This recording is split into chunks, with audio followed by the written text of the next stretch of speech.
हिंद सरकार बनाई और आजाद हिंद सरकार में सबसे पहले उन्होंने एक ब्रिगेड बनाई झांसी की रानी लक्ष्मीबाई के नाम पर, और उस ब्रिगेड की कमांडर थी आपकी इसी बगल में कानपुर की रहने वाली लक्ष्मी सहगल, उनको कमांडर इन चीफ बनाया झांसी की रानी ब्रिगेड का।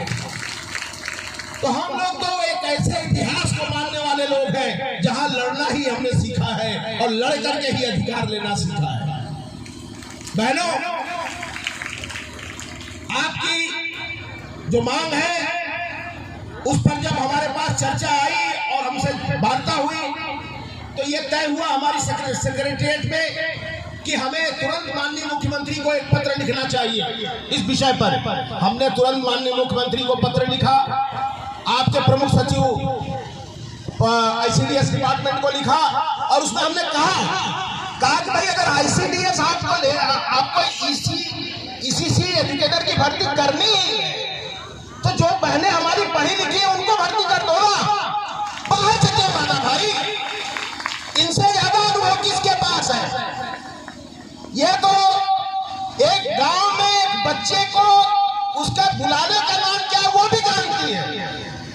तो ऐसे लोगों को अगर आप भर्ती करोगे तो सरकार का जो सही रुख है, सरकार जो करना चाहती है वो तमाम मुद्दे पर काम हो सकता है अगर इनको भर्ती करके।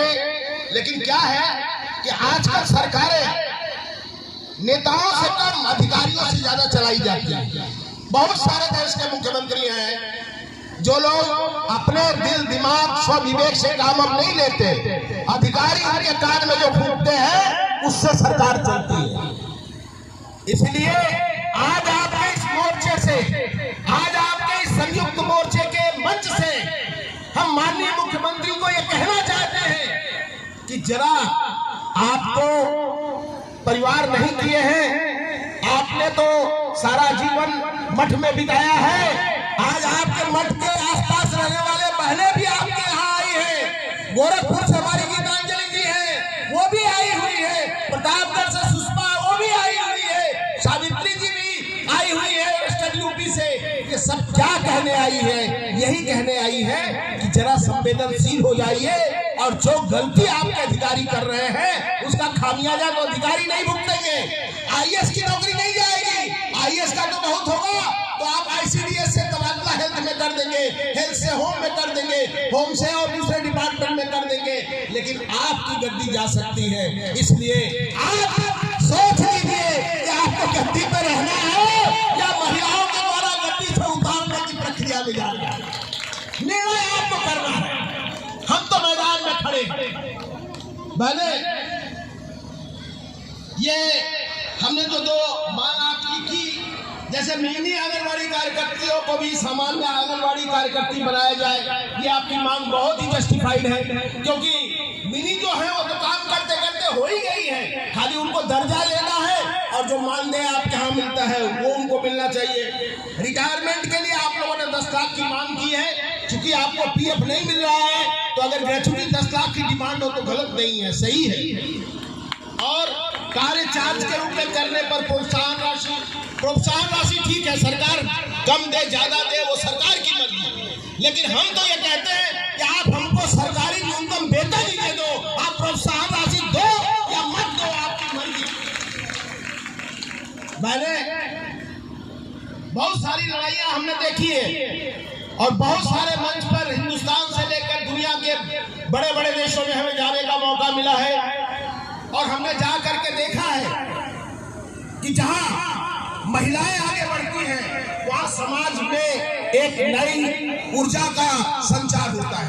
और आपने आज न केवल ऊर्जा का संचार किया है, न केवल अपनी मांग को लेकर के इस असंवेदनशील सरकार को चेताने का काम किया है, ये तैयार होकर रख लीजिए कि अगर ये सरकार नहीं मानती है तो उत्सव खत्म होने के बाद इसकी 5 गुना संख्या में रास्ते पर उतरिए, लखनऊ को जाम कर दीजिए, सरकार को मानना ही पड़ेगा, सरकार हमसे बाहर नहीं है। जिंदाबाद जिंदाबाद जिंदाबाद जिंदाबाद जिंदाबाद जिंदाबाद अभी तो ये लड़ाई है, अभी तो ये लड़ाई है। और मैं आपको कह देता हूं कि अगर ये सरकार ने नहीं सुना, आप अपना प्रतिनिधि मंडल तय कर लीजिए। 10 लोगों का प्रतिनिधि मंडल को लेकर के भारत सरकार के वित्त मंत्री से मुलाकात करवाऊंगा आपकी, और वहां आपकी मांग जाएगी। अब आप ये सोच लीजिए, अगर सरकार या सरकार के अधिकारी ये सोच रहे हैं कि ये आंगनबाड़ी जिला वाली नेत्रियां हैं, ये क्या कर लेंगी, तो उनको कह दीजिए कि अब हम केवल जिला की नेत्रियां नहीं रह गई, केवल राज्य का संयुक्त मोर्चा नहीं रह गया, दिल्ली में हमारा एक भाई आ गया, आपके साथ खड़ा है लड़ाई के लिए, और वो आपके साथ खड़ा रहेगा। जब तक आपकी समस्याओं का समाधान नहीं हो जाता, हम पीछे हटने वाले लोग नहीं है, हम समझौता करने वाले लोग नहीं है, हम नेता विश्वास के सिपाही हैं। जब तक लड़ाई को मुकम्मल जगह पर नहीं पहुंचाएंगे, हम छोड़ने के लिए तैयार नहीं। मैंने आप लोग सुबह से यहाँ आई हो, मुझे मालूम है कि दिन में गर्मी बहुत है, परेशानी आपको हुई होगी, आपको तकलीफ हुई होगी, आप घर परिवार छोड़ के आई है, लेकिन आप जिस मंशा से आई है, आपकी मंशा बहुत सही है, क्योंकि जब तक एक परिवार नहीं बचता तब तक समाज नहीं बचता, और जब तक समाज नहीं बचेगा तब तक देश नहीं बचेगा।